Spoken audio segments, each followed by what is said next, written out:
Hi, I'm Tim. Welcome to our channel and thanks for logging on. Today we're discussing a golden oldie from the turn of the century.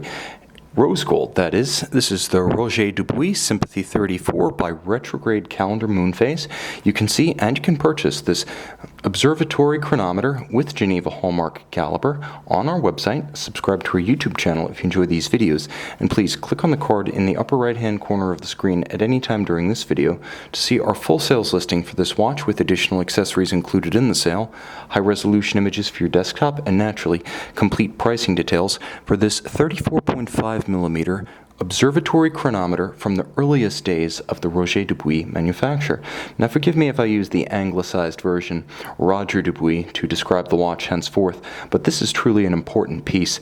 The first two Roger Dubuis model lines, as conceived by Roger Dubuis and his business partner Carlos Diaz, debuted in 1995, and the company was still known as SOGEM, an acronym for its longer corporate nomenclature at the time.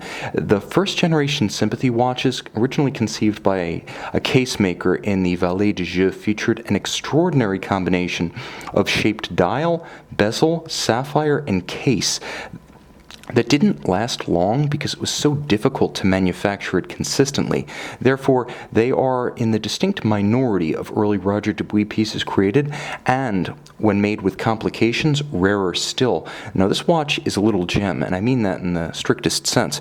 It's 34.5mm across the broad of the case from 9 o'clock to 3 o'clock, not inclusive of the crown. It's nice and slim with a generously sloped and shaped bezel. About 10.1mm thick, it easily slides underneath a dress cuff, and from lug to lug the watch spans a very reasonable 45.5mm, which might actually be a bit more than you anticipate for a 34mm watch, 34.5 I should say. This is a watch that has a lot of personality, and it comes from the shape of the case, the shape of the bezel, the shape of the sapphire, and the sheer span of the lugs, which are exaggerated and stretched across the wrist to attain a great deal of character and wrist presence in their own right. They help to define the look of the watch, which is why I say you could wear this watch on a wrist as small as 13 centimeters in circumference, maybe even smaller, but you could also wear it on a larger wrist like mine. Now, my wrist is not large at 16 centimeters circumference, but I can see you wearing this on a 17 and a half centimeter circumference wrist and still feeling like, because of the character and personality, it's not overwhelmed by even a tree trunk forearm. Now, the watch, of course, with character and personality, also has a high standard of finish and specification. You can see how the strap is held in by screws, held fast. That's security. No spring bars here. That's the expensive way and the secure way to do it. Very few corners were cut on these early Dubuis watches. You can see the strap, which is a Dubuis factory piece and brand new, with a semi-gloss, small-scale alligator leather on the top. Note that it is bonded, not stitched, so there is no contrasting or monotone stitch, just a sheer flank and a very deluxe filigree-style buckle on top of a full 18-karat rose gold Roger Dubuis deployant clasp. You can see the quality of the case by the depth of the marks on both the underside of the lugs as well as the interior of the clasp, minimally if ever refinished, and of course that is Baroque finish for a deployant clasp from the turn of the new millennium. Back then, it tended to be yes or no deployant clasp, not yes clasp and yes style. But every element of this watch, from the clasp to the case, is beautifully thought out. You can see the satin finish on the flanks isn't longitudinal. It's an unusual application of a vertical satin finish that continues from the flanks of the lugs, and notice the sharp cleft between lug junction and case, in contrast to almost every other surface, which is beautifully fluid and flowing. Note the step of the bezel, not just where it abuts the case flank, transitioning from satin to polish, but there's a sort of intermediate fluting that helps to define its shape, almost like a character line that melted halfway. And in a lot of ways, as I move the watch through the light, you can see how character lines, contours, shapes, and curves seemingly materialize out of nothing. This is truly flame-surfaced design. The way it catches the light is hypnotic, and it almost has the appearance of perpetually molten semi-liquid metal. Now, moving inboard, you can see the shape of the sapphire is the same. A great deal of hand finishing was necessary to get those sapphires and bezels to match. One of the reasons that this labor-intensive series was later converted to a round crystal. You can also see the dial is beautiful and beautifully complex, a beautifully rich off-white gloss that nicely matches the rose gold indices and alpha-style hands at center.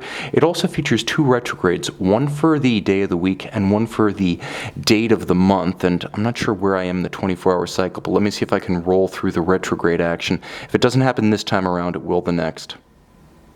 There you go. That is what the watch brings to the table. Roger Dubuis himself was a complications specialist at Patek Philippe, and in particular, he focused on calendar complications.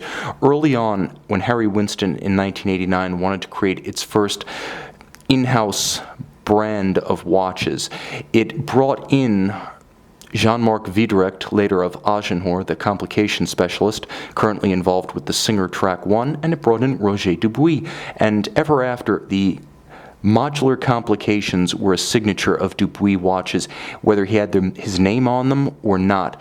Again, during the era of Roger Dubuis, the brand, when the man put his own name on the watch, you would generally have a complicated module of some form, but you would always have a Geneva hallmark caliber underneath. Now, this is an adapted Longines L990, also known as the Breguet 8815, used by many high horology brands over the years. It's an automatic winding with unidirectional action, twin mainspring barrel, ultra-thin automatic caliber.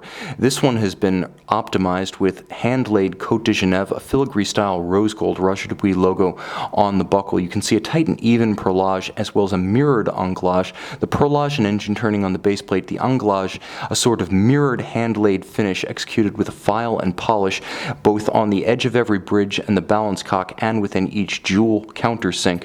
Now you'll note that the balance beating away at 4 Hz or 28,000 vibrations per hour, 28,800 to be precise. The actual swan's neck fine adjustment mechanism is black polished with a double-screwed Geneva stud holder cap. This is classical watchmaking in the finest tradition of the foremost city of high horology, but it does feature an element from outside the city of Geneva. There you see the Poinçon de Genève attesting to the standard of finish, but you'll note that this is an observatory chronometer, as at the top of the dial in very small lettering you'll see Bulletin d'Observatoire. It was actually tested at the French Observatory at Besançon. You probably remember it from an odd stage of the Tour de France you once watched.